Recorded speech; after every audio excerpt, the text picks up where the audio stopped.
Telugu Desam party అధికారంలోకి వచ్చిన తర్వాత ఈ 6 నెలల కాలంలో ఈ నియోజకవర్గానికి వాళ్ళు ఏం చేశారు అని అడిగితే ఇలా వైఎస్ఆర్ కాంగ్రెస్ పార్టీకి స్ట్రాంగ్గా ఉన్న లీడర్లు, పేద ప్రజల కోసం పనిచేసే లీడర్ల ఇంటి ముందు గుమ్మాలు కొట్టడం, వాళ్ళ పొలాలకి అడ్డంగా గోడలు కట్టడం, అలాగే వాళ్ళ మీద తప్పుడు కేసులు పెట్టి పోలీసులతో వాళ్ళని బెదిరించడం, ఇలాంటి నీతిమాలిన చర్యలు చేస్తున్నారే తప్ప వాళ్ళు ఇచ్చిన సూపర్ 6 కానీ లేదా మిగతా వాగ్దానాలు కానీ ఏవీ నెరవేర్చకుండా ఏ విధంగా ప్రజల్ని మోసం చేశారో ప్రజలందరికీ ఇప్పుడే అర్థమైపోయింది.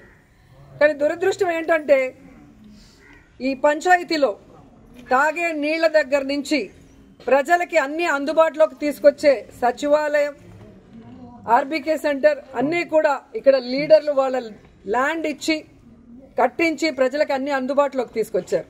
కానీ తెలుగుదేశం గతంలో 14 సంవత్సరాలు అధికారంలో ఉన్న చంద్రబాబు నాయుడు అప్పుడు ఏం చేయలేదు, ఇప్పుడు అధికారంలోకి వచ్చాక ఇప్పుడు కూడా ఏం చేయకుండా వాళ్ళు ఫెయిల్యూర్ అయిన విషయాన్ని కప్పిపుచ్చుకోవడానికి ఈ విధంగా కొంతమందిని టార్గెట్ చేసి వైఎస్ఆర్ కాంగ్రెస్ పార్టీ లీడర్ని వేధించడం, భయభ్రాంతులు చేయాలన్న ఆలోచనతో ముందుకు వెళ్తున్నారు. వాళ్ళు అర్థం చేసుకోవాల్సింది ఒక్కటే, మా నాయకుడు జగన్మోహన్ రెడ్డి గారు భయం అనేది ఆయన బ్లడ్లో లేదు. ఆయన వెనక పనిచేస్తున్న మేమందరం కూడా జగనన్న సైనికులుగా ముందుకు వెళ్తున్నాం. ఎవరికి భయపడే పరిస్థితి లేదు.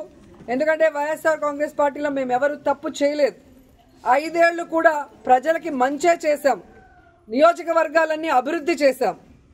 ఈరోజు మీరు మోసంతో అధికారంలోకి వచ్చారు, ఈవీఎంలు మ్యానిపులేట్ చేసి వచ్చారు, ఏ విధంగా సూపర్ 6లు అంటూ ప్రజల్ని మోసం చేసి వచ్చారు. మీరు సిగ్గుపడాలి, మేము సిగ్గుపడాల్సిన అవసరం లేదు.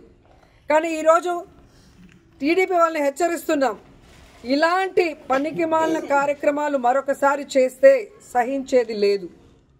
అధికారంలోకి వచ్చారు, హనీమూన్ పీరియడ్ కదా, 1 ఇయర్ మాకు ఇవ్వండి అంటారనే సైలెంట్గా ఉన్నాం.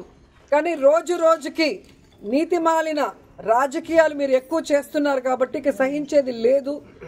మేము మా వాళ్ళకి ఎవరికి ప్రాబ్లం చేసినా కూడా ఒక యూనిటీగా మిమ్మల్ని ఎదుర్కొంటామని కూడా ఈ సందర్భంగా తెలియజేసుకుంటున్నాం.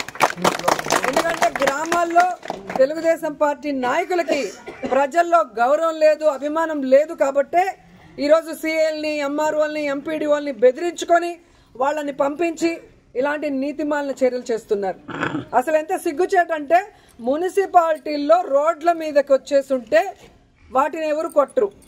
రోడ్ ఎక్కడుంది, ఇల్లు ఎక్కడుంది, ఇంటి ముందున్న దాన్ని కొట్టడానికి నోటీసు పాత డేట్లో నిన్నే కొట్టారు అంటే ఆఫీసర్లు కూడా ఎంత దిగజారిపోయారు అనేది ఇక్కడ అర్థమవుతుంది.